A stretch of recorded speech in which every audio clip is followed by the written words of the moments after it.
Subscribe करें हमारे YouTube channel को और बेल आइकन को प्रेस करें हमारे लेटेस्ट वीडियोस को देखने के लिए।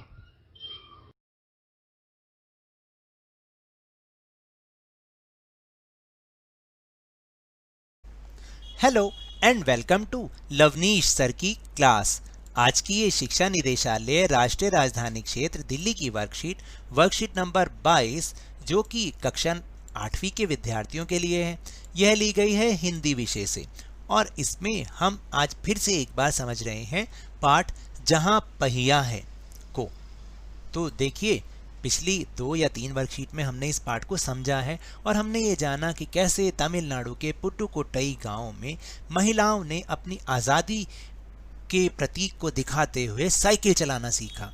अब वो आत्मनिर्भर हो गई हैं, किसी के ऊपर निर्भर नहीं हैं, वो अपना काम स्वयं करती हैं और उनमें इतना जज्बा है साइकिल चलाने का कि वो देखते ही बनता है। यहाँ तक कि हर रविवार को साइकिल चलाने के लिए शिविर लगाए जाते हैं जहाँ पर लड़कियों को, औरतों को साइकिल चलाना सिखाया जाता है और जो सीख जाती हैं वो दूसरी नए लोगों की सीखने में मदद करती हैं। तो चलिए अब हम आगे समझने की कोशिश करते हैं।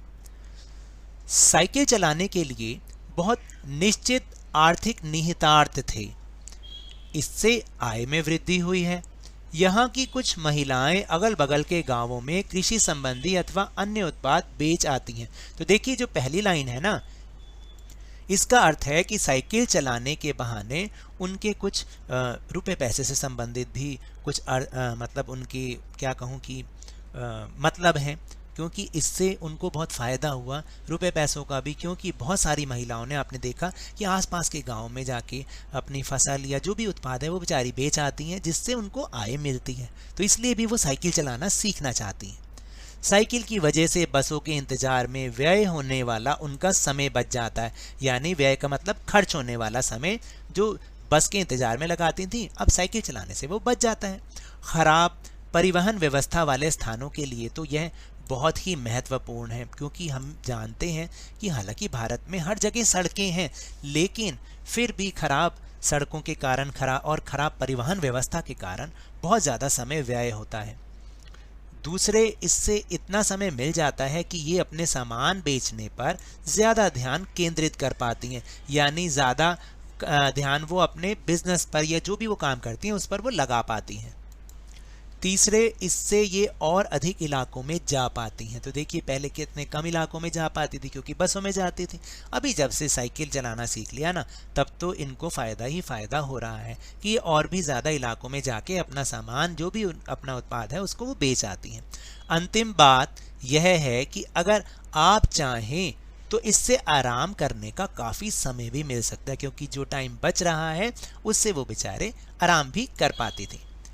जिन छोटे उत्पादकों को बसों का इंतज़ार करना पड़ता था, बस स्टॉप तक पहुंचने के लिए भी अपने पिता, भाई, पति या बेटों पर निर्भर रहना पड़ता था।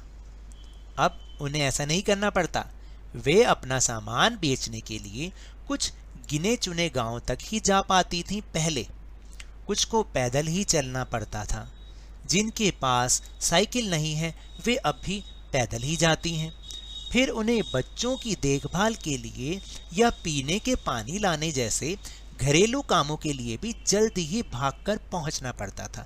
तो देखा आपने कि इस तरह से महिलाएं पूरे दिन काम में लगी रहती हैं, उनको हर काम करना पड़ता है। तो हमें उनका ध्यान रखना बहुत ज़रूरी है। अब जिनके पास साइकिलें हैं वे सारा काम बिना किसी दिक्कत के कर लेती हैं। इसका अर्थ यह हुआ कि अब आप किसी सुनसान रास्ते पर भी देख सकते हैं कि कोई युवा माँ साइकिल पर अपने बच्चे को बिठाए पीछे कैरियर पर सामान लादे चली जा रही है।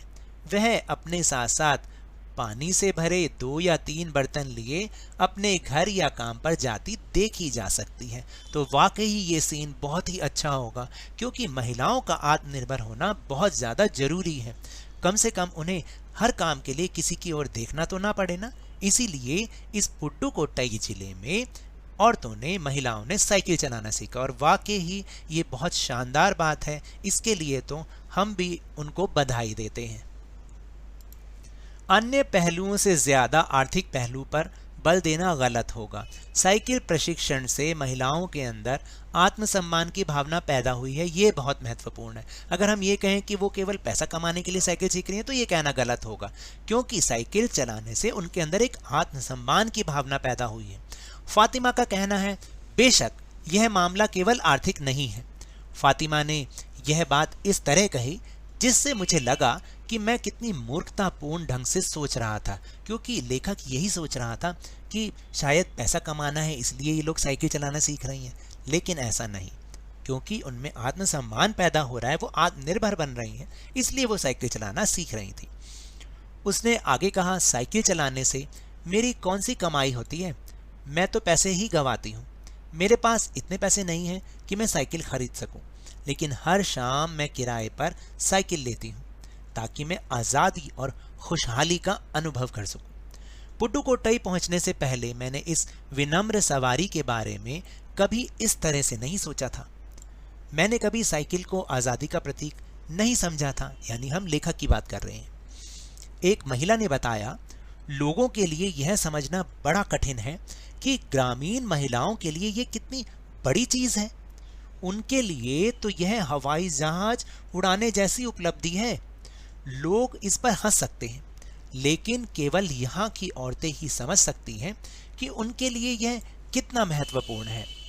जो पुरुष इसका विरोध करते हैं वे जाएं और टहलें, क्योंकि जब साइकिल चलाने की बात आती है वे महिलाओं की बराबरी कर ही नहीं सकते। तो देखा आपने कितनी बढ़िया बात। ये पाठ वाकई बहुत शानदार पाठ है, क्योंकि ये महिलाओं के आत्मसम्मान और उनको आत्मनिर्भर बनने की प्रेरणा देता है। तो अब इसमें जो येलो कलर के हाइलाइटेड वर्ड्स हैं उनका अर्थ हम देख लें और उसको हम अपनी कॉपी में लिखेंगे, ताकि अगली बार वो शब्द जब हमारे सामने आएंगे तो हम उन्हें उनका अर्थ पहले से ही जान लें। जैसे पहला है व्यय यानी खर्च, निर्भर यानी आश्रित, किसी पर आश्रित रहना, दिक्कत यानी परेशानी, एक पहलू शब्द आया था उसका मतलब होता है पक्ष, आर्थिक का मतलब धन रुपए पैसों से संबंधित, और प्रतीक का मतलब होता है चिन्ह। चलिए अब हम इसी पर आधारित अपने प्रश्नों का उत्तर देने का प्रयास करते हैं। तो पहला प्रश्न है कि साइकिल चलाने से महिलाओं को कौन कौन से लाभ हुए।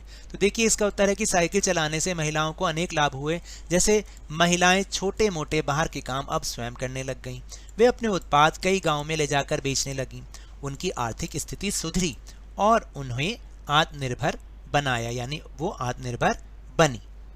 फिर इसके बाद है प्रश्न नंबर 2, साइकिल को विनम्र सवारी क्यों कहा गया है। तो देखिए इसका उत्तर है कि साइकिल को विनम्र सवारी इसलिए कहा गया क्योंकि यह किसी से लड़ती झगड़ती नहीं है। ऐसा कहने के पीछे कई और भी कारण है, जैसे साइकिल बिना किसी ईंधन के केवल पैडल मारते ही चुपचाप बड़ी विनम्रता से चलने लगती है।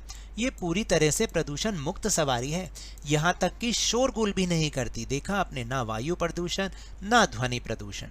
तो कितनी बढ़िया सवारी है ना साइकिल, और वाकई ही ये हमारे स्वास्थ्य को बढ़िया रखने वाली सवारी है। फिर इसके बाद है प्रश्न नंबर 3, आपके विचार से लेखक ने इस पाठ का नाम जहां पहिया है, ये थोड़ा सा गलत लिखा हुआ है, यहाँ लिखना है आपने जहां पहिया है।